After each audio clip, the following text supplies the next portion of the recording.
अवाजी समातुन ताई radio voice of Sindh London.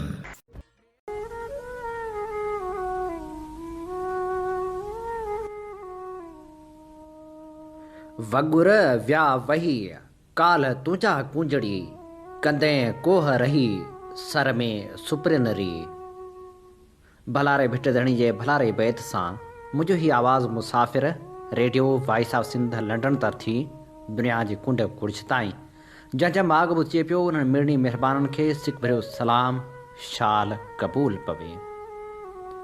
27 डिसंबर 2021 सूमर जे ॾींहुं एशिया जी अज़ीम अॻवान ऐं सिंध जी बहादुर न्याणी शहीद राणी बेनज़ीर भुट्टो जे शहादत जे ॾिहाड़े ऐं सिंध जे बीजल सरमद सिंधी जे विछोड़े वारे ॾींहं ते ॿिन्ही अज़ीम हस्तियुनि खे भेटाउनि जा गुलाब अछण लाइ ख़ासि प्रोग्राम खणी अवां जी ख़िदमत में हाज़ुर अवां जो पंहिंजो मेज़बान हबीब लगारी। प्रोग्राम जी शुरूआत में अवां लाइ इहा ई दुआ शाल जित हुजो, सुख सलामती सां हुजो, कॾहिं बि ॾुखियो ॾींहुं न ॾिसो ऐं कॾहिं बि अवां जूं मुर्कूं मेरियूं न थियनि। वक़्त जूं केतिरियूं वार्ताऊं दिलनि तां गुज़रियूं, उहो लेखो कंहिं कथ में हुजे या न हुजे, पर शहीद राणी जे विछोड़े वारे ॾींहं खे जॾहिं बि सारियूं था अखियूं लुड़क लुड़क थी वञनि थियूं। शहीद राणी जे विछोड़े बाद सिंधी माण्हुनि खे निंधड़काए जा नाग मुसलसल ॾंगींदा रहिया आहिनि। तोड़े जो शहीद राणी जी शहादत खां पोइ पीपल्स पार्टी साहिब इक़्तिदार बणी आहे, पर उहा पार्टी शहीद राणी जे केस जी पोइवारी बि न करे सघी आहे। पोइ भला उहा आवाम जी पोइवारी कीअं करे सघंदी। शहीद ज़ुल्फ़कार अली भुट्टो ऐं शहीद राणी बेनज़ीर भुट्टो आवाम लाइ जाखोड़ कई। हुननि मुल्क जे आवाम खे ख़ुदि मुख़्तियार बणाइण लाइ सुहाना ख़्वाब ॾिठा ऐं हुननि जाखोड़ कई, पर उहे ख़्वाब न ताबीरूं माणे सघिया न सिंध जे माण्हुनि जी वारसी थी। जमहूरियत जी दावेदार पीपल्स पार्टी सिंध जा केतिरा सौदा कया उहो पाण ॼाणूं था। ॿिटे निज़ाम खां वेंदे रिया टाउन वारे मामले ताईं हर धाड़े में भाङे भयवार थी बीठी। अफ़गान पनाहगीरनि खे सुञाणप कार्ड बि पीपल्स पार्टी जारी कया ऐं कारूंझर जी कटाए बि हाणे पीपल्स पार्टी जी हुकूमत में थी रही आहे। दोस्तो, उहा शहीद राणी जेका आवाम जे हक़नि जी ज़मानत हुई, उन जी शहादत बाद सिंध जो आवाम वाक़ई निंधड़काए जे नांगनि हथां हर रोज़ ॾंगजे थो। हर तरफ़ बेवसी जूं बलाऊं आहिनि जेके ग़रीब माण्हुनि खे खाइनि थियूं। सच त इहो आहे, अॼु बि जॾहिं यादगिरियुनि जा वर्क विराइजनि था, शहीद राणी ॾाढो यादि अचे थी। असां मंसूबा किया आहिनि त हिते थर कोल जो डेवलपमेंट थींदो। असां मंसूबा किया आहिनि त बिजली घर लॻंदा, जाम शोरों में कराचीअ में बिजली घर लॻंदा। लखनि जे तादाद में नौकरी सामने ईंदो, लखनि जे तादाद में। सरकारी नौकरीअ जो मुआवज़ो कम आहे।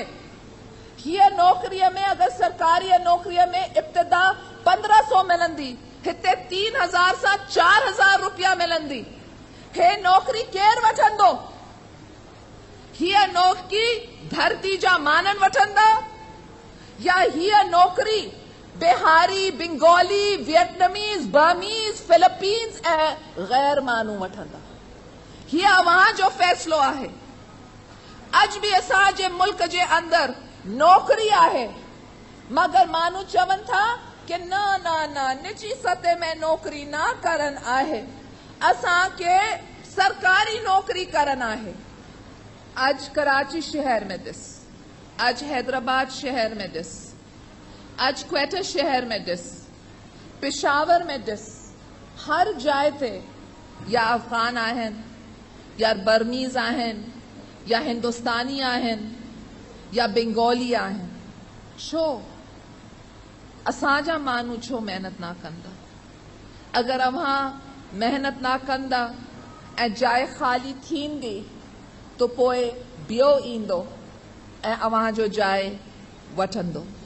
असांजे मुल्क में अॻु सां आबादी वॾी आहे। असांजे मुल्क में बिजली न आहे, पीअण जो पानी न आहे। असांजे मुल्क में मज़दूरनि जे लाइ, किसान जे लाइ घर न आहे। ऐं जॾहिं असांजे मुल्क में बुनियादी सहूलतनि जी कमी आहे तो पोइ हीअ असांजी भी ज़िमेदारी आहे कि असां नौजवाननि खे समझाइनि कि ज़रूरी आहे कि असां सभिनी मेहनत कर। जैसी हुआ हुई सिंध जी मालिकी जो एहसास भी थींदो हो। हुआ जेका पंहिंजी शख्सियत में भी बेनज़ीर हुई। हुन 21 जून 1953 ते कराची में शहीद ज़ुल्फ़िकार अली भुट्टो जे घर में जन्म वरितो। हुआ जंहिंजो नालो त बेनज़ीर रखियो वियो, पर निंढपिण में संस ख़ूबसूरत ऐं गुलाबी रंग जे करे खेसि घर में पिनकी सड़ींदा हुआ। पाकिस्तान जे 2 भेरा चूंडियल अॻूणी वज़ीर आज़म शहीद बेनज़ीर जो वालिद शहीद ज़ुल्फ़िकार अली भुट्टो पाकिस्तान जो सदर ऐं वज़ीर आज़म रही चुको हो, जंहिंजो तालुक़ लाड़काणे जी मरदमखेज़ ज़मीन सां हो। जॾहिं त संस माउ बेगम नुसरत भुट्टो जो तालुक़ ईरान जे अस्फ़हान शहर सां आहे। बेनज़ीर संदन वॾ थी हुई। हीअ पाण में 4 भाइर ऐं भेनरूं हुआ। बेनज़ीर भुट्टो हिकु कदावर ऐं तमामु हसीन औरत हुई, जंहिंजी शादी 1987 में सिंध जे हिकु ॿिए सियासी ख़ानदान में थी। संस वर आसिफ अली ज़रदारी नवाब शाह जे बुज़ुर्ग सियासतदान हाकिम अली ज़रदारी जो फ़र्ज़ंद आहे, जेको नानाणी तरफ़ खां सिंध में इल्म जी शमा रोशन कंदड़ शख़्सियत हसन अली आफंदी सां वास्तो रखे थो। बेनज़ीर भुट्टो खे इब्तिदाई तालीम लाइ कराची जे मिसिस जेनिंग जे नर्सरी स्कूल में दाख़िल कयो वियो, जंहिंखां पोइ हुन 1958 में कराची जे मशहूरु school convent of Jesus and Mary में दाख़िला वरिती। निंढपिण में हू हिकु सुलझणी सबाझणी निगरी हुई। हूअ तमामु ज़हीन ऐं होशियार शागिर्दियाणी हुई। 7 सालनि जी उमिरि में जॾहिं संस वालिद जनरल अयूब ख़ान जे मरकज़ी काबीना में वज़ीर थियो त संस कुटुंब रावलपिंडी में रिहाइश इख़्तियार कई।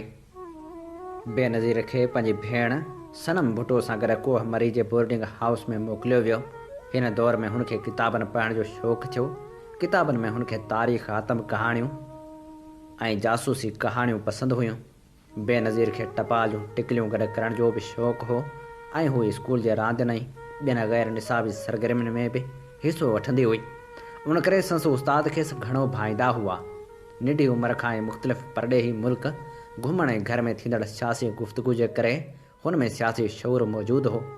जॾहिं संस वालिद परॾेही वज़ीर बणियो तॾहिं संस मक़बूलियत में घणो इज़ाफ़ो थियो ऐं उन वक़्त जी काबीना में उमिरि में निंढे में निंढो वज़ीर हुअण जे बावजूदु घणनि ते भारी हो।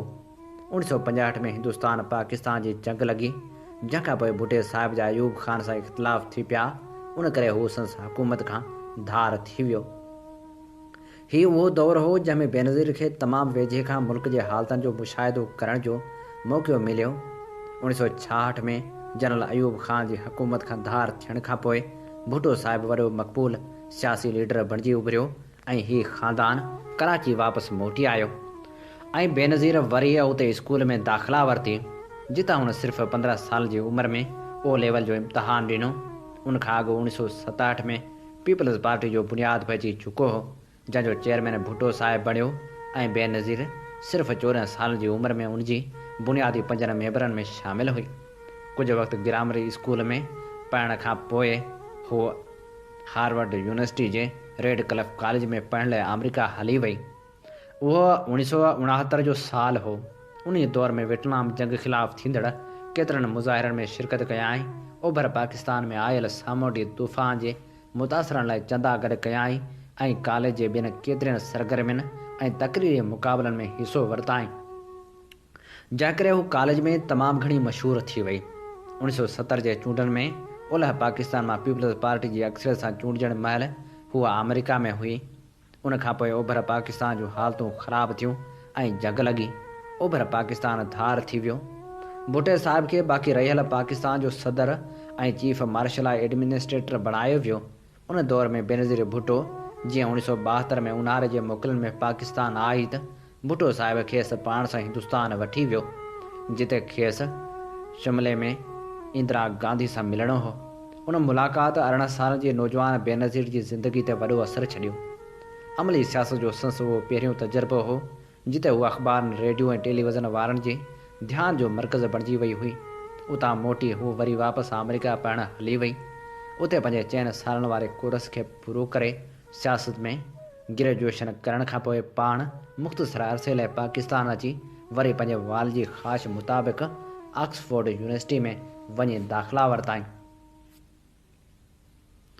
1977 में जॾहिं पढ़ाई पूरी करे बेनज़ीर वतन वापसि आई ऐं पंहिंजे वाल जे पारां बैनुल सूबाई राब्ता कमेटी जी ख़ासि सलाहकार बणाइण खां पोइ उन हैसियत में संस ऑफिस भरिसां ॿी ऑफिस में वेहण लॻी। 4 जुलाई 1977 ते मुख़ालिफ़ धुर सां मुआहिदो थियण खां पोइ जनरल ज़ियाउल हक़ ओचितो 4 ऐं 5 जुलाई जे विच वारी राति में भुटे साहिब जी हुकूमत जो तख़्तो ऊंधो करे छॾियो। भुटे साहिब जी नज़रबंदी खां पोइ बेनज़ीर पंहिंजे ख़ानदान सां कराची मोटी आई। भुटे साहिब जी गैर मौजूदगी में बेगम नुसरत भुट्टो खे पीपल्स पार्टी जे क़ाइमु मक़ाम चेयरपर्सन बणायो वियो ऐं बेनज़ीर खे संस सेक्रेटरी तौरु ज़िम्मेवारियूं ॾिनियूं वियूं। हुनजे भाइरनि खे माउ मुल्क खां ॿाहिरि माणे छॾियो हो त जीअं उहे पंहिंजे पीउ जी आज़ादी लाइ दुनिया जी ज़मीर खे जाॻाइण जो कमु कनि। भुटे साहिब जो केस हलंदो रहियो। बेनज़ीर ऐं बेगम नुसरत भुट्टो खे बार बार गिरफ़्तार ऐं आज़ादु कयो वियो, कॾहिं कराची में, कॾहिं स्वाला पुलिस कैंप में त कॾहिं सखर जेल में। जॾहिं भुटे साहिब खे फाही ॾियण वारो फ़ैसिलो थियो उन वक़्तु उहे ॿई साला जेल में हुयूं। उनखां पोइ खेनि भुटे साहिब सां मुलाक़ात लाइ रावलपिंडी नियो वियो, जेका साण संदन आख़िरी मुलाक़ात हुई। भुटे साहिब जी शहादत जिते बेनज़ीर खे दुनिया जे हिन वॾे ॾुख खां आशना कयो उते मंझंदि वॾी तब्दीली आंदी जो पोइ हूअ बेहद बहादुर, बेडपी, पुर एतमाद ऐं बेबाक औरत बणिजी उभरी। मोहतरमा पंहिंजे किताब डॉक्टर ऑफ द ईस्ट जी पहिरीं सिटी इहा लिखी हुई त मूं पंहिंजी हिन ज़िंदगी जो पाण इंतिख़ाब न कयो पर हुन मूंखे चूंडियो हो। हालतनि हुनखे फौलाद बणाए छॾियो। बाद में बेगम नुसरत भुट्टो जी बीमारी सबबि खेसि पीपल्स पार्टी जी शरीक चेयरपर्सन ऐं पोइ चेयरपर्सन बणायो वियो। 1981 में MRD जी तहरीक हली जेका 1983 में उरूज ते पहुती।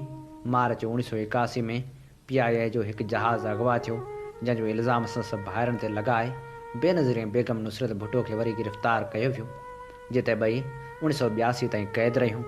उनखां पोइ बेगम नुसरत भुट्टो सख़्तु बीमार थी पई ऐं डॉक्टरनि फिफड़नि जे कैंसर जो मर्ज़ ॿुधायो, जंहिंजे इलाज लाइ खेसि विलायत वञण जी इजाज़त मिली ऐं बेनज़ीर खे कराची वारे घर में नज़रबंदि कयो वियो। 1984 में बेनज़ीर खे कन में शदीद सूरु पियो, जंहिंजे इलाज लाइ विलायत वञण जी खेसि इजाज़त मिली। ईअं हू ईंदड़ 6 सालनि लाइ मुल्क खां ॿाहिरि हली वई। लंडन में हुन कन जो ऑपरेशन करायो। 1985 में फ्रांस में संस भाउ शाहनवाज़ जी ओचिती वफ़ात ज़हर ॾियण सां थी त पाण फ्रांस हली वई ऐं संस मयत खणाए पाकिस्तान वापसि आई। उहो ज़िंदगी जो ॿियो सानियो जंहिंसां खेसि मुंहुं ॾियणो पियो। भाउ खे पंहिंजे पीउ जे भरिसां दफ़न करायाईं। उन वक़्तु जनरल ज़िया खेसि नज़रबंदि करायो। हूअ वरी पंहिंजे भाउ जे केस जे सिलसिले में ॿाहिरि हली वई। 1986 में जॾहिं हू लाहौर वापसि पहुती त लखे माण्हुनि संस इस्तक़बाल कयो। संस अहिड़े शायान शान वापसी खां पोइ 1987 में संस शादी आसिफ़ अली ज़रदारी सां थी। 10 अप्रैल ते ओझड़ी कैंप वारे वाक़े खां पोइ 29 मई 1987 ते जनरल ज़िया मोहम्मद ख़ान जुणे जी हुकूमत ऐं असेंबलियूं ख़तमु कयूं ऐं चूंडण जो ऐलान कयो। 17 अगस्त 1987 ते जनरल ज़िया जो जहाज़ हवा में फाटी पियो ऐं हू धरती ऐं आकाश जे विच में किथे गुम थी वियो। ज़ालिम आमिर जो अहिड़ो अंत अचण ते पाकिस्तान जे माण्हुनि जो ख़ुदा जे इंसाफ़ ते ईमान अञा पुख़्तो थियो। ग़ुलाम इसाक़ ख़ान मुल्क जो सदर मुक़ररु थियो, जंहिं बिना पार्टी इलेक्शन कराइण जो ऐलान कयो, जंहिंजे ख़िलाफ़ु बेनज़ीर पटिशन दाख़िल कई। उन वक़्तु जॾहिं बिना पार्टी इलेक्शन ख़िलाफ़ु बेनज़ीर जी पटिशन सुप्रीम कोर्ट में कामयाबु थी ऐं मुल्क में इलेक्शन जो चोॿोल थियो त उन वक़्तु बेनज़ीर बिलावल भुट्टो खे जनमु ॾेई बिलावल हाउस में शिफ्ट थी चुकी हुई। चूंडनि में हुनजी पार्टी ख़िलाफ़ु नवाज़ शरीफ़ जी सरबराही में IGI नाले इतिहाद ठाहियो वियो हो। बेनज़ीर चूंड मुहिम लाइ कामयाबु दौरा कया ऐं पार्टी खे मुनज़म कयो। 1988 वारियूं उहे चूंडूं पीपल्स पार्टी खटियूं ऐं 2 दिसंबर 1988 ते ऐवान सदर में बेनज़ीर वज़ारत उज़्मा जो कसम खयो। समूरी दुनिया जे इस्लामी मुल्कनि में हूअ पहिरीं मुस्लमान औरत ऐं पहिरीं सिंधियाणी हुई जेका कंहिं इस्लामी मुल्क जी वज़ीर आज़म बणी हुई। 12 डिसंबर ते क़ौमी असेंबली मां इतमाद जो वोट वरिताईं। सो दौरु इख़्तिलाफ़नि सां भरियलु हो। पंजाब में IGI नवाज़ शरीफ़ जी हुकूमत हुई, जेके मर्कज़ सां ठही न पिया हलिया। सिंध में MQM हुकूमत में शामिल हुई, पर लसानी छिकताण मामूल बणियलु हुई। बलूचिस्तान में अकबर बुगटी साणस कोन ठहियो ऐं उतां जूं हालतूं बि सही कोन हुयूं। हू सियासत ऐं बैनुल अक़वामी तालुक़ात जूं डिग्रियूं रखंदड़ हिकु क़ाबिल औरत हुई। हुन पाकिस्तान खे दौलत मुश्तरका में शामिल कराइण जूं कोशिशूं कयूं। हुन पंहिंजी ख़ारजा पॉलिसी में इनक़लाबी तब्दीलियूं आजियूं। तोड़े जो हुन जी हुकूमत वक़्त खां अॻु ख़तमु कई वई। संसद वर आसिफ़ ज़रदारी ते बि केतिरा ई इल्ज़ाम हणी केस दाख़िल कया विया। हुन जलावतनी वारो ॾुखियो दौरु बि ॾिठो। हुन तकलीफ़ूं बि बर्दाश्त कयूं, पर सारी सभज मार हुन अवाम लाइ जा खोड़ियो। उहा अज़ीम अॻवान जेका अवाम जे दिलनि में अॼु बि रहे थी, 27 डिसंबर 2007 ते रावलपिंडी जे लियाकत बाग में हिकु अज़ीमुल शान जलसो करण में कामयाबु वई। जलसे तां वापसी महिल अवाम जे ज़बरदस्त मोहबतनि ऐं नारनि जो जवाबु ॾियण लाइ हुन जीअं ई पंहिंजी गाॾी मां मुंहुं कढियो त हिकु भेरो वरी मथसि गोलियूं वसाए वियूं ऐं बम फाड़िया विया, जंहिंमें हू शहीद थी वई। हूअ ख़ुदादाद ज़हानत ऐं सियासी बसीरत रखंदड़ उहा अहम अॻवान औरत हुई, जा सॼी दुनिया में पाण खे मञरायो। हुन पंहिंजी सुञाणप ठाही ऐं हुन ग़रीब माण्हुनि लाइ जेके ख़्वाब ॾिठा उहे अणपूरा रहिजी विया। रावलपिंडी के अंदर मैंने बहुत खुशियां देखी और रावलपिंडी के अंदर मैंने बहुत दुख भी देखे, मगर हर खुशी में रावलपिंडी के लोग मेरे साथ शामिल थे और हर गम में भी मेरे बहादुर भाइयों और बहनों अपने बहन के साथ शामिल थे। ये वही शहर है जिधर याया खान जब इक़्तिदार नहीं छोड़ रहा था तो रावलपिंडी के लोगों ने लियाकत बाग में शानदार इज्तिमा करके जनरल याया खान को मजबूर किया कि वो मुस्तफ़ी हो जाएं और पाकिस्तान पीपल्स पार्टी की पहली हुकूमत फिर उस वक्त बन गई। ये वही रावलपिंडी शहर है जिधर शहीद जुल्फ़िकार अली भुट्टो ने अयूब के खिलाफ जिद्दोजहद का आगाज किया। तो इस शहर के नौजवान अब्दुल मजीद शहीद ने जमहूरियत के लिए जान का नजराना पेश किया, जान का नजराना पेश किया। ये वो शहर है जो डिक्टेटर्स को शिकस्त देता है और इंशाअल्लाह ताला इस शहर के मदद के साथ जमहूरियत का सूरज एक बार फिर जल्द तलू हो जाएगा। यहाँ के वासियों ने कभी आमरीत के सामने सर नहीं झुकाया। जनरल जियाउल हक की आमरीत में यहाँ नौजवानों ने कैद व बंद की सोबतें बर्दाश्त की। अब्दुल मजीद ने खुदसूजी की, इदरीस बेग ने फांसी पर चढ़ाया गया, कारकुनों ने कोड़े खाए, शाही किला का तशद्दुद बर्दाश्त किया। पाकिस्तान पीपल्स पार्टी ये सोचती है कि एक मुल्क की ताकत खाली फौजी दिफा से नहीं होती, मगर एक मुल्क की दिफा अवामी मजबूती और ताकत से भी होती है। तो इसलिए हमारी सियासत में हम मुल्क को अंदरूनी तौर पर मजबूत बनाने के लिए अवाम के लिए इक्तिसादी प्रोग्राम करते हैं। शहीद राणी बेनज़ीर भुट्टो खे लफ़्ज़नि जा गुलाब आछींदे हैदराबाद जे हवाउनि मां सदफ़ सोहो लिखे थी। उहे डिसंबर जूं सर्द हवाऊं सोगवार थी वरी मोटी आयूं आहिनि। डिसंबर जे महीने खे विछोड़ण जो महीनो चइजे, तॾहिं बि को वधाउ न थींदो। उन महीने में अॼोकी तारीख़ ते 2007 में लियाकत बाग रावलपिंडी में वक़्त जे वेरनि जी साज़िश सबबि पंहिंजे बाबा जी पिनकी ऐं मलीर जी मारई बेनज़ीर भुट्टो असां खां हमेशह लाइ विछड़ी वई। संस विछोड़े जे ग़म में अॼु बि सिंध सोगवार आहे ऐं हर ख़ाली आहे। 27 डिसंबर जी शाम धारे मोहतरमा जे शहीद थियण जी ख़बर बाद शहर सुनसान, घटियूं वीरान, झर झंग में उदासी जी लहर छांइजी वई हुई। हवास उहो ॿुधण ऐं मञण लाइ कतई तयारु न हुआ त को पंहिंजे अखियुनि में अवाम जी तरक़ी जा ख़्वाब समाया आहिनि। भिटाई ऐं कलंदर जी नगरी जी न्याणी असां खां हमेशह लाइ विछड़ी वेंदी। भुटे ख़ानदान जो अवाम लाइ क़ुर्बानी जो सिलसिलो बि तवील आहे। गड़ी ख़ुदा बख़्श अॼु बि सोगवार आहे ऐं हरख आली आहे।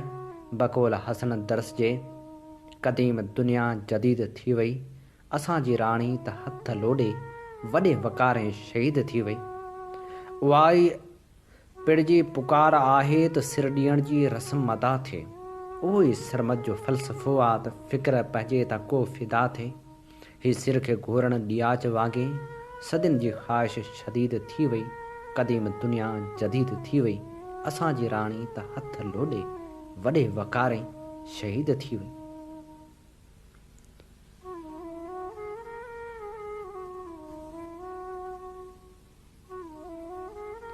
ॿ हज़ार 7 खां वठी कैलेंडर जो ॾिहाड़ो 27 डिसंबर ग़म जो हिकु तूफ़ान ऐं लुड़कनि जो हिकु समुंड आणे थो। उहो ग़म शहीद मोहतरमा बेनज़ीर भुट्टो जो ग़म आहे, जंहिंखे पंहिंजे ई वतन में बेवतन जियां मारियो वियो। ऐं उहो लुड़कनि जो समुंड उन शहीद मोहतरमा खे अक़ीदत तौरु भेट ॾिनल लुड़कनि जो आहे, जेका हिकु आमिर जे सियासी बैत खां इनकार करण ते रस्ते तां हटाई वई। अॼु गड़ी ख़ुदा बख़्श में जमहूरियत ऐं अवाम लाइ क़ुर्बानी ॾींदड़नि मतवालनि जे मदफ़न में लखे माण्हू खेसि अक़ीदत मां सलाम कंदा। हू जेका तदबुर ऐं दलेरी जो इश्तिहारो हुई, जंहिंखे पंहिंजे अवाम खां धार रखण लाइ जलावतनी ते मजबूर कयो वियो हो, सा जॾहिं उन्हनि पाबंदियुनि ऐं ताज़ीरनि जूं ज़ंजीरूं तोड़े संसद रहबरी लाइ वाझाईंदड़ अवाम वटि पहुती, जंहिं अवाम वटि हासिलु करण लाइ सॼी दुनिया ऐं वञाइण लाइ ज़ंजीरूं हुयूं, त कराची एयरपोर्ट ते संसद अजियां लाइ आयल 30 लख माण्हुनि जो समुंड ॾिसी जमहूरियत सां अज़ली वेर रखंदड़ क़ुवतूं सुधाई सुरत वञाए वेठियूं ऐं जमहूरियत जे उन काफ़िले खे कराची जे कार साज़ वटि धमाकनि जे दहमाननि सां हिसाइण जी कोशिशि कयां, पर खेनि नाकामी नसीब थी ऐं जमहूरियत जे सवें सिपाहियुनि शहादत ॾेई जमहूरियत दुश्मन क़ुवतनि खे जेको पैगाम ॾिनो, उन वेतर गासिब क़ुवतनि जो वायूं बताल करे छॾियूं। ऐं तॾहिं खां ई मोहतरमा जे ॾींहं जी ॻणप शुरू कई वई हुई ऐं नेठि उहे क़ुवतूं पंहिंजे मकरूर अज़ाइम ऐं इरादनि में कामयाबु थियूं ऐं मोहतरमा खे अॼोके ॾींहं ते रावलपिंडी जे लियाकत बाग में शहीद कयो वियो। हीअ ॿियो लाश हो जेको पंजाब मां सिंध ॾांहुं रवानो कयो वियो ऐं उन समूरे अन्याउ खे लिकाइण लाइ लेवर लॻाइण वारियूं तोता कहाणियूं घणे ॿुधायूं वियूं। अॼु बि गड़ी ख़ुदा बख़्श में माण्हू गॾु थी शहीद मोहतरमा खे भेटा पेश कंदा आहिनि। उहे माण्हू जेके दिलि जो चयो मञी उते पहुतल माण्हुनि जो मेड़ हूंदा आहिनि। अॼु सिंध समेत सॼी दुनिया जा अमन पसंद ऐं जमहूरियत पसंद माण्हू सोगवार आहिनि। शायदि सिंध में का अहिड़ी दिलि हुजे जिते शहीद मोहतरमा जे ग़म जो तॾो विछायल न हुजे। हर अख आली आहे ऐं पंबड़ियूं उन जी मुहबत जो कर्ज़ अदा करे रहियूं आहिनि। हर शख़्स जे अखियुनि में लुड़क त आहिनि ई आहिनि, पर उन्हनि लुड़कनि में पी क़यादत खां हिकु सुवाल पिणु आहे त मोहतरमा जे कातिलनि खे सज़ा ताईं पहुचाइण त परे जी ॻाल्हि, पर उन जे कातिलनि जे मुंहं तां नक़ाब लही न सघियो आहे। गुज़िरियल केतिरनि सालनि खां शहीद मोहतरमा जी पार्टी हुक्मरानी कंदी रही आहे, पर मोहतरमा बेनज़ीर भुट्टो जा कातिल गिरफ़्तार न थी सघिया ऐं न ई उहे बेनक़ाब थी सघिया। आख़िर कहिड़ियूं मुसलहतूं ऐं मजबूरियूं हुयूं जो कातिल पधरा न कया विया। न सिर्फ़ उन वक़्तु मरकज़ी हुकूमत बि पी जी क़ाइमु थी, पर मुल्क जो आला तरीन सदारती उहिदो बि पीपल्स पार्टी वटि हुयो। उन करे अवाम मफ़रूज़नि बदिरां वाज़ह जवाबु घुरंदी रही त आख़िर मोहतरमा जे क़त्ल जी रथाबंदी कंदड़ उन में मुआवनत कंदड़ तोड़े कातिल केर हुआ। जहिड़े नमूने शहीद ज़ुल्फ़िकार अली भुट्टे ऐं उन जे ॿिनि शहज़ादनि जो क़त्ल उन्हनि क़ुवतनि खे फबी वियो त छा शहीद मोहतरमा जो खून बि उन्हनि खे फबी वेंदो। उन मामले तां पुरासराज जो कोहिड़ो लाहे पर्दानशीन कातिलनि खे बेनकाब करण जो मौक़ो 5 सालनि ताईं शहीद मोहतरमा जी पार्टी खे मिलियो। पर आख़िर कहिड़े न मजबूरनि जूं ज़ंजीरूं हुयूं जंहिंजे करे सवाइ निमाइशी बयाननि ऐं ऐलाननि जे कुझु न कयो वियो। शहीद मोहतरमा जीअं त आलमी सतह जी अॻुवाण हुई, उन जी शहादत ते सॼी दुनिया जे जमहूरियत पसंद इंसाननि खे ॾुख रसियो, पर सिंध जो घाव सभिनी खां सरसई सवायो आहे ऐं उहो उन दर्द जो ई असरु हो जो सिंध जे माण्हुनि पीपी खे ब्लैंक चेक जहिड़ो मैंडेट ॾिनो ऐं पीपी सिंध तोड़े मर्कज़ में हुकूमत ठाहे कामयाबु थी। कावड़ तोड़े जो हिकु नाकारी जज़्बो आहे, पर जॾहिं उहा ज़ुल्म नाइंसाफ़ी जबर ऐं इस्तदाल ख़िलाफ़ पैदा थिए त उहा कावड़ इंतिहाई क़ीमती हूंदी आहे ऐं शहीद मोहतरमा जे क़त्ल ते अहिड़ी कावड़ जनम वरितो हो ऐं जमहूरियत पसंद अवाम उन कावड़ जो इज़हार पंहिंजे वोट जी सूरत में करे जबर जे क़ुवतनि खे रद्द कयो ऐं शहीद मोहतरमा जी पार्टी खे हुक्मरानी जो मैंडेट ॾिनो, सिर्फ़ इन उमेद सां त शहीद मोहतरमा जे कातिलनि खे सज़ा ताईं पहुचायो वेंदो, पर अवाम खे आख़िर ताईं मायूस कयो वियो। मर्कज़ मां तोड़े जो पीपी जी हुकूमत पंहिंजो मुदो पूरो करे पंहिंजी अक्सरियत वञाए चुकी, पर हाणे बि पीपी जी सिंध में हुकूमत आहे। पीपी क़यादत केतिरा ई भेरा उहो चवंदी रही आहे त खेनि कातिलनि जी ख़बर आहे ऐं जे वाक़ई बि ईअं आहे त पोइ अवाम खां उहा ख़बर छो पई लिकाई वञे जो शहीद मोहतरमा जो वारिस अवाम आहे। अवाम उहो ॼाणणु चाहींदो त संदन रहबर खे खाइण जुदा करण जी रथाबंदी कंदड़, उन में मुआवनत कंदड़ ऐं उन रथाबंदी ते अमल कराईंदड़ केरु हुआ। अॼु अवाम वटि वरी को मज़लूमियत वारो नारो खणी वञण बदिरां अवाम खे पंहिंजे सुवाल जो जवाबु ज़रूरु मिलणु घुरिजे। मीरपुर खास के जियालों ने हर तहरीक में आगे रहे हैं और MRD तहरीक में इस शहर के अवाम ने बहुत कुर्बानी दी। मुझे वो कुर्बानी अब तक याद है जो आपने MRD के तहरीक के दौरान दिए और उस वक्त से लेकर के और उससे पहले भी आप जिद्दोजहद और कुर्बानी देते थे और आज भी कुर्बानी दे रहे हैं। और बहादुरों की बहन को अपने भाइयों बहनों बुजुर्गों पर फख्र है कि आप ये कुर्बानी दे रहे हैं। मैं जानती हूं कि आज मैं जुनैद बुलंद और जहांगीर मोगल जैसे बहादुर नौजवानों के शहर पर पहुंची हूं जिनको ये कहा गया कि आप पीपल्स पार्टी छोड़े, नहीं तो हम आपको 10 साल की सजा देंगे। और उन्होंने कहा 10 साल की सजा दो, हम जेलों से नहीं डरते हैं, हम सजाओं से नहीं डरते हैं। पाकिस्तान पीपल्स पार्टी हमारी इज्जत है, पाकिस्तान पीपल्स पार्टी हमारी पहचान है, पाकिस्तान पीपल्स पार्टी का परचम हमारा परचम है। इस परचम को हम बुलंद रखेंगे, हम गिरने नहीं देंगे, ये अवाम का निशान है। और अभी जो मैं इधर आई हूं तो मैं वही जज्बात इस शहर के नौजवानों में देख रही हूं, मैं इस शहर के स्टूडेंट्स में देख रही हूं, मैं इस शहर के सब स्टाफ में देख रही हूं जो पाकिस्तान पीपल्स पार्टी की कुव्वत इस शहर में है, सिंध में है, पंजाब में है, बलोचिस्तान में है, सरहद में है, कश्मीर में है और खुजराज पास में भी है। शहीद राणी खे भेटा पेश कंदे खैरपुर जे पटन मां रोशन शेख लिखे थो, सारियाले देश जो साथ उन ॾींहुं ई साणो थी वियो हो जॾहिं ज़ुल्फ़िकार अली भुट्टो खे फाही ते चाढ़ियो वियो हो ऐं वरी जॾहिं सिंध राणी जो खून नाहक कयो वियो त ॼण सारे देश खे ॼण अॾोही खाई वई।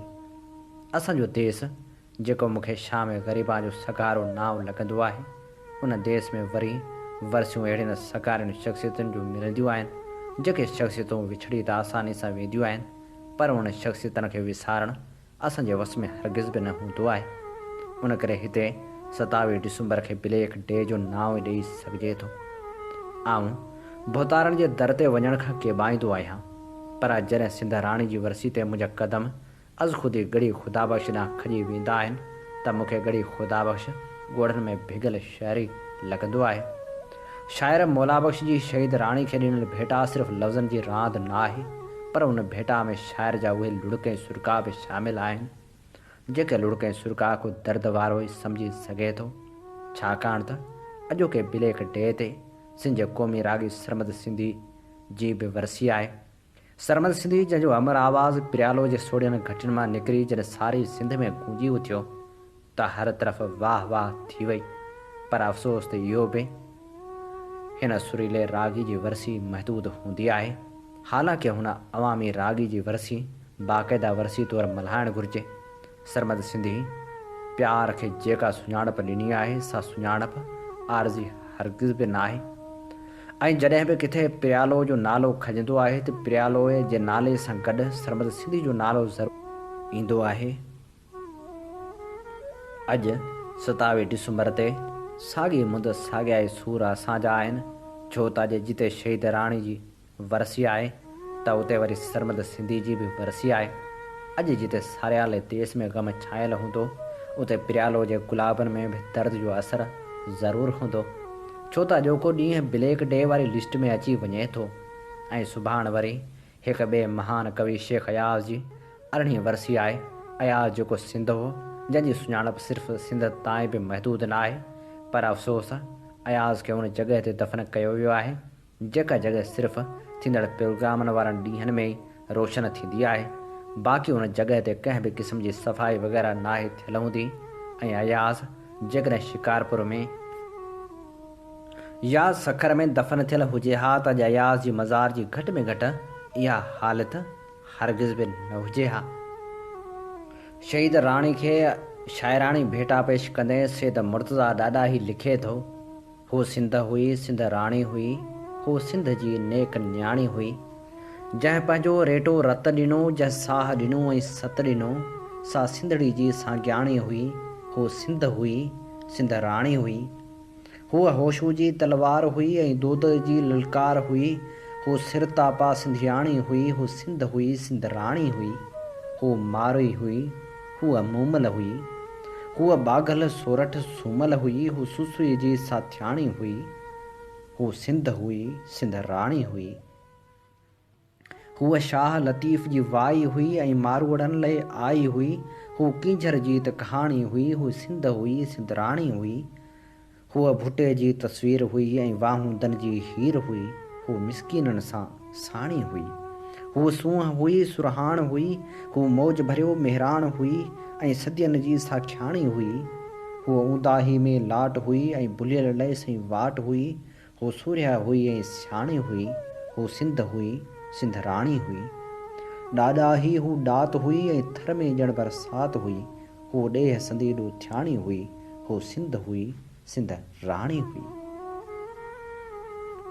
ख़ूबसूरत लेखक अज़ीज़ सोलगे लिखियो, तो पुॼाणा ही वग़ैरह वाइड़ो ए कूंजड़ी, तुंहिंजो मक़तल खे सजाइण माम मंसूरी हुई, तुंहिंजे कातल साण इनारो हो या बेवसी, या खपे जे हड़ खपाइण माम मंशूरी हुई। दोस्तो सची इहो आहे त ग़मनि जी का बि मौसम न हूंदी आहे। ग़म मौसमनि जा मुहताज नाहिनि हूंदा, उहे कंहिं बि कैलेंडर जा पाबंद नाहिनि हूंदा, न ई वरी उहे कंहिं मख़सूस तारीख़ ते यादि जी रथ ते चढ़ी ईंदा आहिनि। का ग़म जा ज़ख़्म वक़्त जो वेद मेटे ऐं मिसारे छॾींदो आहे, पर के ग़म अहिड़ा बि हूंदा आहिनि जिन ते वक़्त जो वस नाहे हलंदो, वक़्तु उन्हनि खे मिसारे नाहे सघंदो। अहिड़ो ई हिकु ग़म शहीद बेनज़ीर भुट्टो जो पिणु आहे। मुल्क में शायदि ई को अहिड़ो जमहूरियत पसंदि शख़्स हुजे जंहिंजे दिलि में राज जे राकासनि सां मुहारो अटकाईंदड़ उन धरती जी बहादुर धीअ जे ग़म जो तॾो विछायल न हुजे। जमहूरियत जे दुश्मननि खे ललकारींदड़ उन सूरमी जी अॼु 11वीं वरसी आहे, जंहिंखे 2007 में अॼोके ॾींहं ते रावलपिंडी जे लियाकत बाग़ में हिकु आम जलसे खां पोइ शहीद कयो वियो। उन्हनि 11 सालनि मां 5 सालनि ताईं शहीद मोहतरमा जी पंहिंजी पार्टी मर्कज़ में इक़्तिदार में रही पर संस पर्दा नशीन कातिल बेनकाब न थी सघिया। शहीद मोहतरमा जी शहादत ते अॼु बि अवाम सोग में आहे। जीअं मोहतरमा बेनज़ीर जी शहादत वारे ॾींहं ते अवाम जे दिलनि में ग़म जा आतिश फिशां फाटा हुआ, उहो लावो अञा ताईं बि ॿरंदो रहे थो, छो त अवामी शहीद मोहतरमा जो सियासी वारिस आहे ऐं अवामी शहीद बेनज़ीर जी पार्टी जी क़यादत खां इहो सुवाल कंदो रहियो आहे त आख़िर कहिड़ी मजबूरी या मुसलियत हुई जो शहीद मोहतरमा जा क़ातिल गिरफ़्तार न थी सघिया। अवाम खे मफ़रूज़नि में मुझाइण बदिरां वाज़ह जवाबु ॾिनो वञे। छा अवाम इहो सोचण में हक़ी वाजिबी आहे त जेके पंहिंजे क़ाइद जे खून सां इंसाफ़ न करे सघिया उहे अवाम सां कहिड़ो इंसाफ़ कंदा? छा वाक़ई बि जमहूरियत दुश्मन क़ुवतनि खे शहीद मोहतरमा जो खून फॿी वियो आहे? ही असीं शहीद राणी मोहतरमा बेनज़ीर भुट्टो खे लफ़्ज़नि जा गुलाब आछे रहिया हुआसीं। अमीं ॿुधी रहिया आहियो radio voice of Sindh London ऐं असीं अवां जी ख़िदमत में पेश करे रहिया आहियूं शहीद राणी बेनज़ीर भुट्टो ऐं सिंध जे बीजल सरमल सिंधी जे विछोड़े वारे ॾींहं ते ॿिन्ही अज़ीम हस्तियुनि खे भेटा पेश करण लाइ ख़ासि प्रोग्राम। हिन प्रोग्राम सां आऊं जो मेज़बान आहियां हबीब लगारी। जीअं त अमीं बख़ूबी ॼाणो था त radio voice of Sindh London तां असीं अवां जी ख़िदमत में उहे प्रोग्राम पेश कंदा आहियूं जिन में सुजागी वारा सॾ हूंदा आहिनि ऐं जिन में शऊर जूं ॻाल्हियूं हूंदियूं आहिनि। असांजा प्रोग्राम यूट्यूब ते पिणु मौजूदु आहिनि। उन सां गॾोगॾु फेसबुक जे पेज ते पिणु असीं पंहिंजा प्रोग्राम रखंदा आहियूं ऐं व्हाट्सअप वसीले अवां ॿुधण लाइ पंहिंजा लिंक पिणु मोकिलींदा आहियूं। सुजागी वारे सफ़र में असांखे अवां जे साथ ऐं सहकार जी ज़रूरत आहे। अचो असां सां हमक़दम बणिजो त जीअं हीअ सफ़र अञा बि वधीक सफलता माणे सघे। ऐं हाणे प्रोग्राम में नाले वारे रागी सिंध जे बीजल सरमद सिंधी खे भेटा पेश कंदासीं। सरमद सिंधी जंहिंजो असल नालो अब्दुर्रहमान वल्द हयात अली मुग़ल हो। संसद जनम 7 मई 1958 ते ज़िले ख़ैरपुर मिरस जे हिकु नंढड़े शहर पिरियालो में थियो। सरमद सिंधी मैट्रिक ताईं तइलीम पिरियालो में हासिलु कई। तंहिंखां पोइ टेक्निकल कॉलेज ख़ैरपुर में दाख़िल थियो, जितां 1980 में सिविल टेक्नोलॉजी में डिप्लोमा कयाईं। 1980 में कराची डेवलपमेंट अथॉरिटी में सब इंजीनियर सिविल ऐं बाद में कराची बिल्डिंग कंट्रोल अथॉरिटी में असिस्टेंट कंट्रोलर मुक़ररु थियो ऐं ज़िंदगी जी आख़िर ताईं उन उहिदे ते रहियो। सरमद सिंधी ॻाइण जी शुरूआति कॉलेज वारे दौर खां कई। ईअं ई हूअ पंहिंजे दोस्तनि में वेही झुंगारींदो रहंदो हो। खेसि GS जे नारे सां मोहबत हूंदी हुई। पाण जॾहिं टेक्निकल कॉलेज में पढ़ंदो हो उन वक़्तु बि कॉलेज में थींदड़ क़ौमी प्रोग्रामनि में क़ौमी गीत झुंगारे महफ़िल ते सहर तारी करे छॾींदो हो। अहिड़ी तरह सां सुरीले आवाज़ जा आलाप वॾियुनि महफ़िलनि में पिणु गूंजण लॻा ऐं सॼी सिंध में थींदड़ मुख़्तलिफ़ महफ़िलनि खे क़ौमी गीतनि सां गरमाए छॾींदो हो। उहो जनरल ज़िया वारी मार्शला जो दौरु हो ऐं सिंध में क़ौमी गीतनि खे चाह सां ॿुधो वेंदो हो। सरमद सिंधी क़ौमी काजनि में सॼी राति बीही क़ौमी इनकलाबी गीत ॻाए ख़ासि करे नौजवाननि में नओं विलविलो ऐं जोश पैदा कंदो हो। जॾहिं बि हू ॻाईंदो हो त सिंधी नौजवान पिंडाल में झूमंदा हुआ। हिकु दोस्त नूर अहमद मेमन जी सलाह ते रहमान मुग़ल मां सरमद सिंधी बणियो। सरमद सिंधी खे रेडियो पाकिस्तान ते नाले वारे शाइर ऐं ब्रॉडकास्टर कोसर बुरड़े ऐं PTV ते समी बलोच मुतारिफ़ करायो। रेडियो पाकिस्तान हैदराबाद तां संस आवाज़ में पहिरियों भेरो हिकु लोली मारो लोली अलो मियां नशर थी। TV ते संस आवाज़ में ॻायल पहिरियों कलाम तुंहिंजी याद जी फरिया वीर मंज़र आम ते आयो। उनखां सवाइ सरमद बेशुमार अवामी गीत गज़ल वायूं ऐं सूफ़ियनि जो कलाम ॻातो। Stage radio television audio video किस्टनि ज़रिए हुन पढ़ियल लिखियल तबिके खां वेंदे हिकु हारी पोहरियत ताईं मञता माणी। सरमद सिंधी जो तालुक़ कंहिं पेशावरा रागी जे ख़ानदान सां कोन हो, पर संस ख़ानदान हिकु मज़हबी घराणो हो जिते ॻाइण वॼाइण खे सुठो न सम्झो वेंदो हो।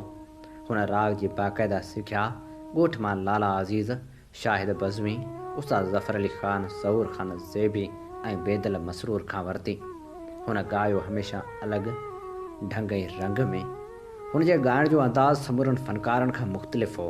हुन कॾहिं बि फिल्मी तर्ज़नि ते न ॻायो। हू अक्सर धुनूं पाण कंपोज़ कंदो हो ऐं शाइरी जी चूंड में महारत रखंदो हो। संसा हमेशा इहा कोशिश हूंदी हुई त सिंधी मौसीक़ी में जिदत आणिजे। हुन हमेशा धरती ते थींदड़ ॾाढ ज़ुल्म ऐं जबर जे ख़िलाफ़ पंहिंजे इनकलाबी आवाज़ जे वसीले जंग कई। हुन हर मौज़ू ते ॻायो। संस महवर समाज ऐं धरती जा सूर हुआ। हुन वटि संस लाशऊर ऐं ॾाह जे ॾेह में हिकु अहिड़ी ख़ूबी हुई जा कला जे पाबंदियुनि जी मोहताज कान हूंदी हुई। सरमद सिंधी जा वॾा असल सखर जा हुआ ऐं अमली तरह हुन पंहिंजो पाण पंहिंजे घर भातियुनि ऐं पंहिंजनि ॿारनि खे सिंध धरती जी मिटी सां रचाए छॾियो। खेसि सिंधी धरती ॿोली ऐं तहज़ीब सां बेइंतहा मोहबत हुई। हुन सिंधियुनि जे दिलनि जी तर्जमानी कई। सरमद सिंधी क़ौमी प्रोग्रामनि जी दावत जी का बि फीस न वठंदो हो। खेसि कंहिं क़ौमी का जी दावत न बि मिलंदी हुई त बि फ़र्ज़ु सम्झी उन प्रोग्राम में पाण मुरादो हलियो वेंदो हो।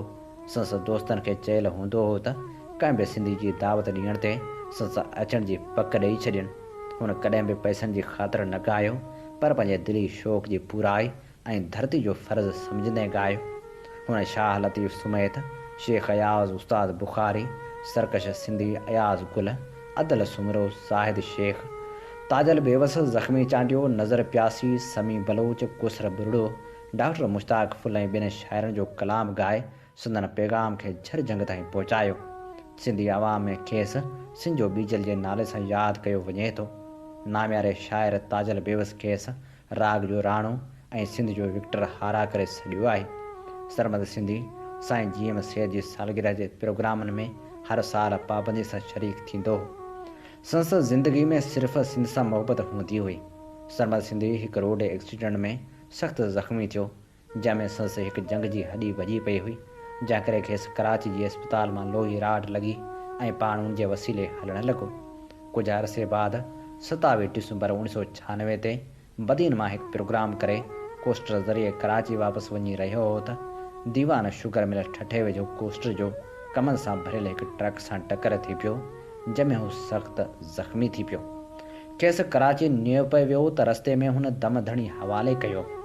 35 सालनि जी फ़ोह जवानी में वफ़ात करे वियल सरमद सिंधी ज़िंदगी जो आख़िरी ऑडियो एल्बम मारूड़ा शहज़ोर कयो, जंहिंमें ज़ाहिद शेख, अयाज़ गुल, ज़ख़्मी चांडी ऐं ॿियनि शाइरनि जा गीत शामिल हुआ।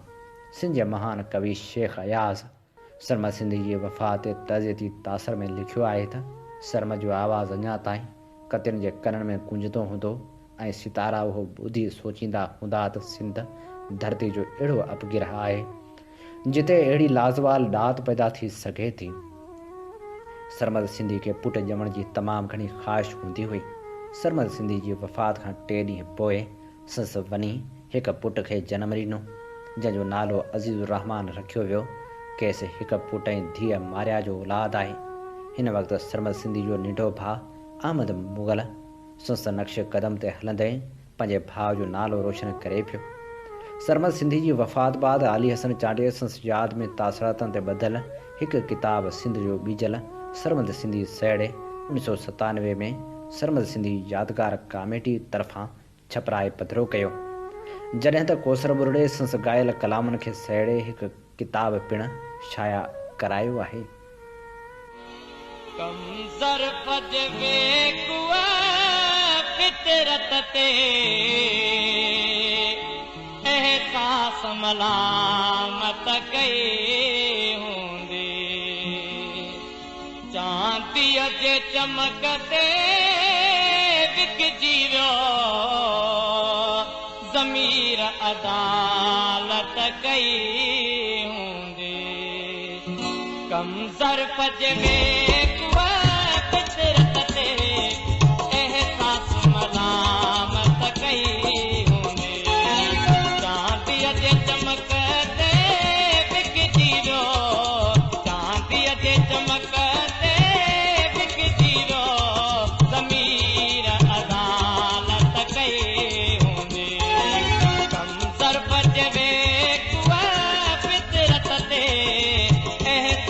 मलामत कई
नाम्यारे रागी सरमद सिंधी खे भेट पेश कंदे नाम्यारो ब्रॉडकास्टर ऐं लेखक ऐं शाइर कोसर बुरड़ो लिखे थो। सरमद सिंधी सिंध जो उहो लाडलो ऐं अलबेलो गुलकार हो जंहिंखे हर तबिके हर उमिरि जे माण्हुनि में जेका मक़बूलियत मिली उहा शायदि ई कंहिं फ़नकार जे नसीब में आई हुजे। 1986 खां वठी 1996 ताईं वारे ॾहाके खे सरमद सिंधी जो ॾहाको चइजे त उन में को वधाउ कोन थींदो।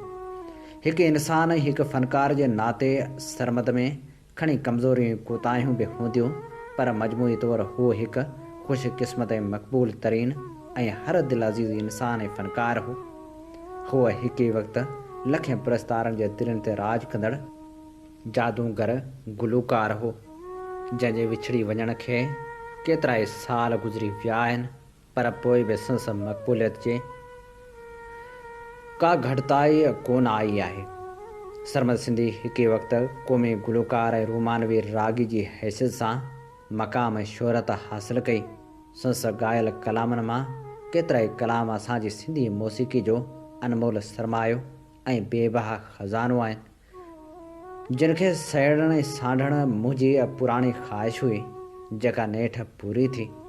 सिंध में जहिड़ी रीति उस्ताद मंज़ूर अली ख़ान, उस्ताद मिठू कच्छी, मिस्री फ़क़ीर, फ़ोटो ज़रदारी, जलाल चांडियो ऐं कुझु ॿियनि फ़नकारनि जो अंदाज़ हिकु स्कूल ऑफ म्यूज़िक जी हैसियत इख़्तियार करे वियो, अहिड़ी तरह सरमद सिंधी बि पंहिंजो हिकु अलॻि स्टाइल ऐं अंदाज़ क़ाइमु कयो, जंहिंखे अॼु बि केतिरा ई नौजवान रागी ज़िंदा रखियो अचनि। गोया सरमद सिंधी खे ज़िंदा रखियो पिया अचनि।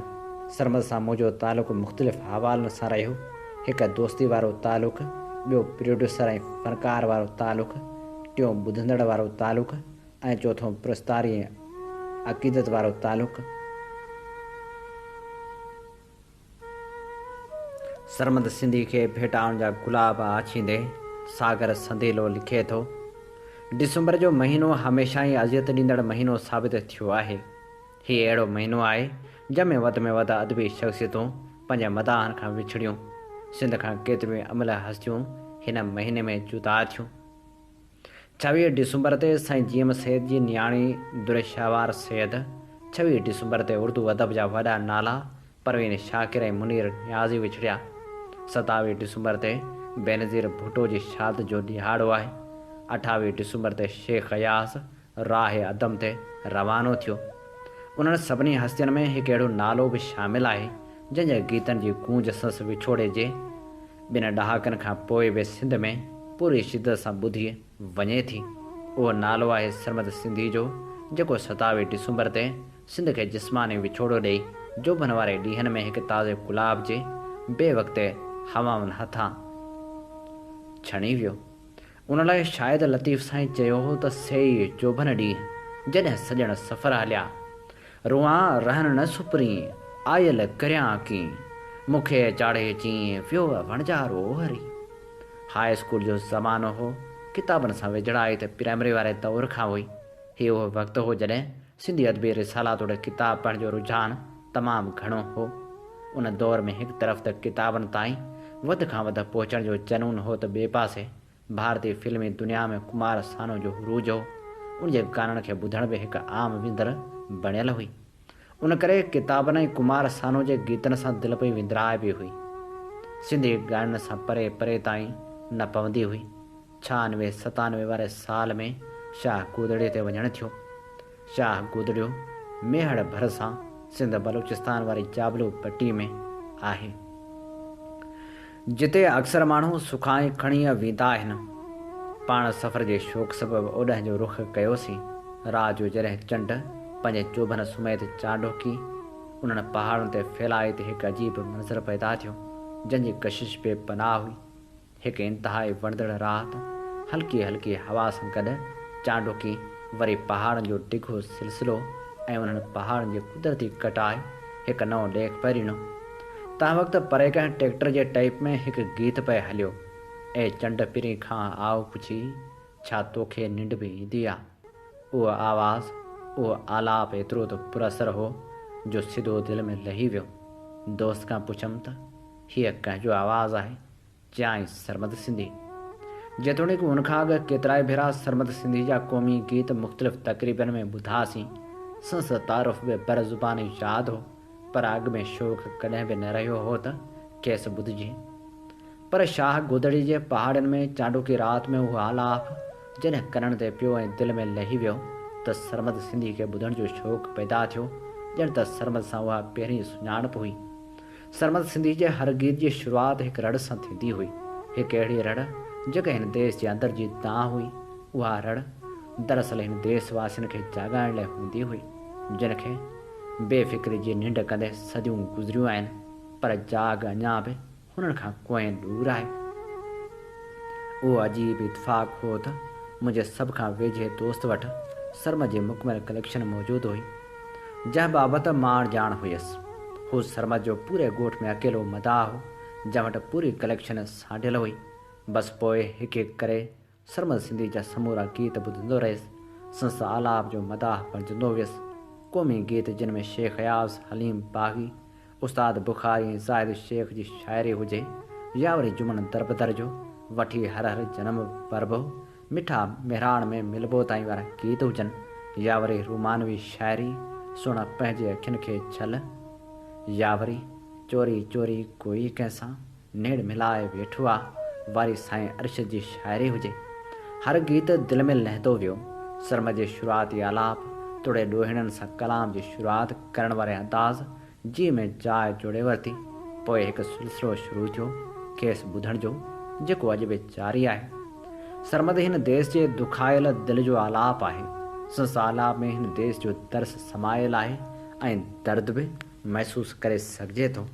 हिकु पासे त हू महकूम ऐं मजबूर माण्हुनि जे जज़्बनि जी तर्जमानी कंदे नज़र ईंदो आहे, त ॿिए पासे हू दिलनि जे दर्द जो बि तर्जमान लॻंदो आहे। संस ॻायल गीत ए क़ौम ॿुधाया थे किसा मूं तोखे कल तक़दीरनि जा, या वरी रत देस तुंहिंजी राह में जे फुड़ो फुड़ो थी वही वञे वारे गीत ताईं हर हिकु गीत सिंध जी उदास वादी जी मंज़र कशी कंदड़ आहे, जंहिंमें हिन देश जो समूरो दर्द उतियल आहे। उन्हनि गीतनि जे शुरूआती आलाप वारी हर रड़ दरअसल हिन देश जी रड़ आहे। उहा दांह हिन देश जी दांह आहे। उन्हनि गीतनि जो दर्द हिन देश जो दर्द आहे।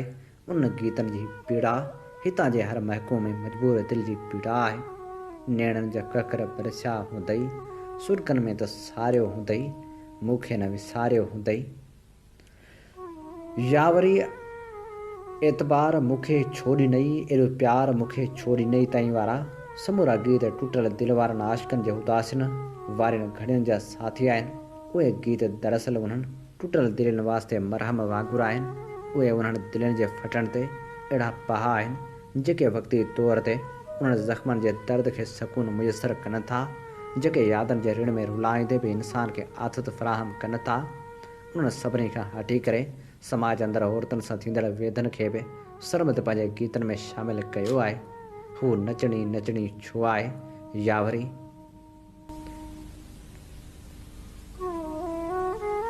हूअ कारी हुई पर बेॾोह वेचारी हुई ताईं हर गीत सिंधी समाज में औरतुनि सां थींदड़ वारदातनि जो कचो चिठो खोलींदड़ आहिनि। हर हिकु गीत में सिंध जे मज़लूम औरत जी दांह दर्द समायल आहे। तोड़े जो सरमद सिंधी जी हयाती जो सफ़र पूरो थिए, ॿ ॾहाका गुज़री चुका, पर संस आलाप ऐं संस आवाज़ जो सफ़र हमेशह जारी रहणो आहे। बारो अकेलो खतरा के ही बण वण वेरी जिस जन थो, वाहेरे जे भक्त पखियड़ा आखेरन में वठ जन थो। बण वण वेरी वेठा है, गुलड़न जो अरमान लड़े थो, चहते थियो एहसान बुचाई छोई अज इंसान विड़े थो, जहते थियो एहसान बिताई सोई अज इंसान विड़े थो।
हिते प्रोग्राम जो वक़्तु पंहिंजी पुॼाणी ते पहुतो।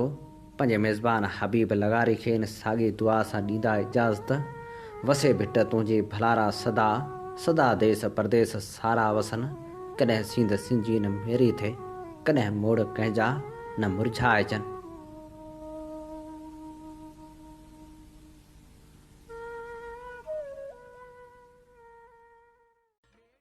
सिंध मुंहिंजी अमा सूह तुंहिंजी मथा छा लिखी, छा लिखां छा लिखी, छा लिखां।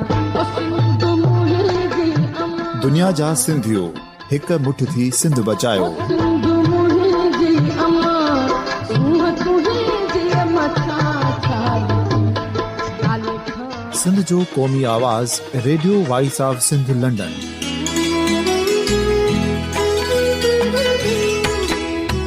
Radio voice of Sindh London पंहिंजी नशरियात में सिंध जी सियासत, समाज, इक़्तिसादियात, तारीख़, क़ौमी उमंगुनि ऐं इख़्लाक़ियात मुतलिक़ सिंध जी हक़ीक़ी तर्जुमानी कंदे प्रोग्रामनि खे असराइतो बणाइण लाइ सिंध जे घण घुरनि ऐं धरतीअ सां प्यार कंदड़ अदीबनि, दानिश्वरनि, सहाफ़ियुनि, उस्तादनि, वकीलनि ऐं हर तबिके जे मानवारनि सजणनि खे सिंध में शऊरी इनकलाब लाइ सहकार जो सॾु ॾियूं था।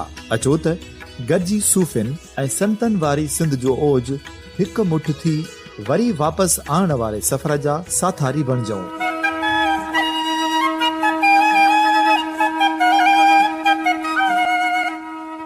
हिकु नए सुबुह जी शुरूआत जो पड़ाॾो घर घर, ॻोठ ॻोठ ऐं शहर शहर ताईं पहुचायो। शाल सिंध आबाद ऐं ख़ुशहाल थिए, सिंधी माण्हू सुखियो ऐं सताबो थिए।